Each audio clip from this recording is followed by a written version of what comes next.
अस्सलाम वालेकुम। आज है लैलतुल कद्र की चौथी रात यानी 27वीं शब कदर। इस रात की बहुत ही ज़्यादा फ़ज़ीलत है। हम और आप बहुत ही किस्मत वाले हैं कि हमें ये दिन नसीब हुआ, हमें अल्लाह की इबादत का मौका मिला।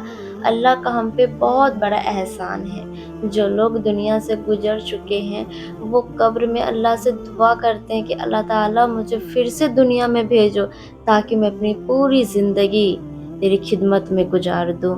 तो हम और आप बहुत बहुत बहुत ही खुशनसीब हैं कि हमें ये दिन नसीब हुआ है और हमें इस दिन का फ़ायदा उठाना है।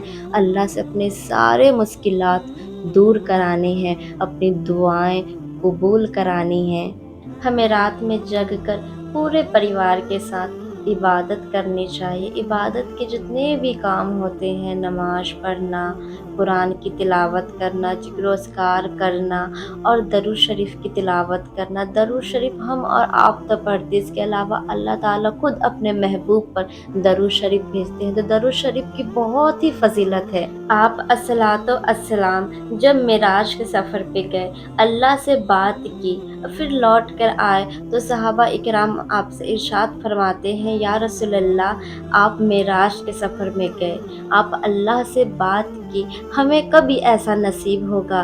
तो आप फरमाते हैं कि जब तुम नमाज के मसल्ले पर खड़े होगे तो तुम्हारा ये मेराज का सफ़र होगा।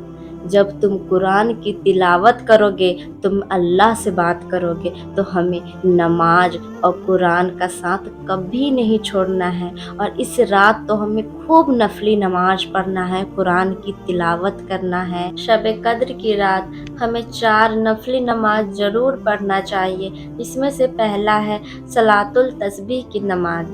आप अस्सलातो अस्सलाम सलातुल तस्बीह की बहुत ही फ़ज़ीलत बताई है। ये ऐसा नमाज है जिसमें हम अल्लाह से अपनी गुनाहों की माफ़ी तलब करते हैं। बहुत ही फ़ज़ीलत है इस नमाज की। दूसरा नमाज है 2 रिकात तौबा की नमाज। तौबा अल्लाह को बहुत पसंद है। तौबा की नमाज में हम अल्लाह से अपनी सारी गुनाहों के लिए तौबा कर ले, इसे ज़िंदगी में दोबारा ना करने का फ़ैसला कर ले।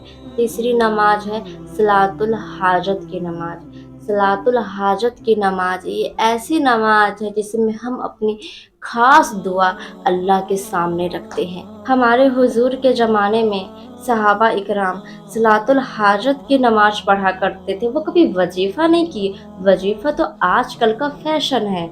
सलातुल हाजत की नमाज में अल्लाह के सामने अपनी सारी प्रॉब्लम रख दीजिए, अपने दिल की सारी बात अल्लाह से कह दीजिए। अल्लाह ताला बहुत रहमान और रहीम है। अल्लाह के अलावा कोई नहीं है देने वाला, अल्लाह के अलावा कोई नहीं है सुनने वाला। अल्लाह से पूरे यकीन के साथ दुआ मांगे। चौथी नमाज है तहज्जुद की नमाज। 5 वक्त की नमाज के बाद जो सबसे अहम दर्जा रखता है वो है तहज्जुद का नमाज। ये नमाज हमारे नबी पर फ़र्ज़ था। तहज्जुद का वक्त ऐसा वक्त है जिसमें अपनी सारी प्रॉब्लम अल्लाह के सामने रख सकते हैं। आसमान ज़मीन पर उतर कर कहती है कोई मांगने वाला? इतना अफ़ज़ल वक्त है तहज्जुद का वक्त। शब कद्र की रात आप ये 4 नमाज ज़रूर पढ़ें और अपनी दुआओं में फ़िलिस्तीन को भी याद रखें, क्योंकि वो अगर लड़ रहे हैं तो वो खुद के लिए नहीं, हम सब के लिए, क्योंकि अक्सा मस्जिद सिर्फ फ़िलिस्तीनियों का नहीं है, वो हमारा भी है, वो हमारा पहला किबला था। तो फ़िलिस्तीन को भी याद रखें। आपको वीडियो अच्छी लगी तो प्लीज़ लाइक, शेयर और सब्सक्राइब करना ना भूलें। तो मिलते हैं नेक्स्ट वीडियो में।